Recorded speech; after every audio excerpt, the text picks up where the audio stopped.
Ukrainian servicemen fired anti-aircraft guns at Russian positions on Tuesday near Bakhmut. The city is located on a strategic supply line between the Donetsk and Luhansk regions, which make up the Donbas, Ukraine's industrial heartland.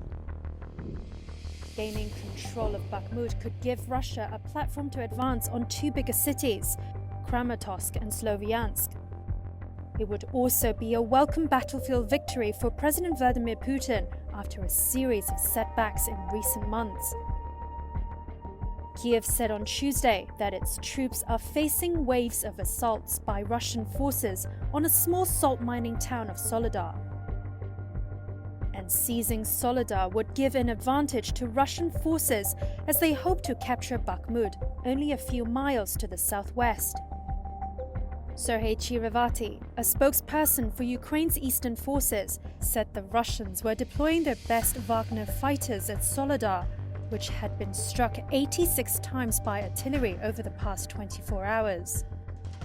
Britain's defense ministry said Russian troops and Wagner fighters were probably now in control of most of the town after advances in the last 4 days. But in his nightly video address on Monday, Ukrainian President Volodymyr Zelensky said Bakhmut and Soledar were holding on despite widespread destruction. Reuters could not verify the battlefield reports.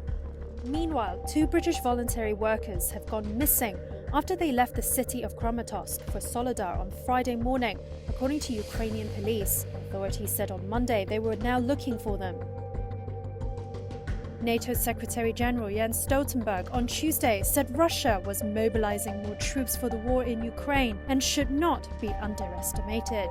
And there is no indication that President Putin has changed the overall aim of his brutal war against Ukraine. So we need to be prepared for the long haul.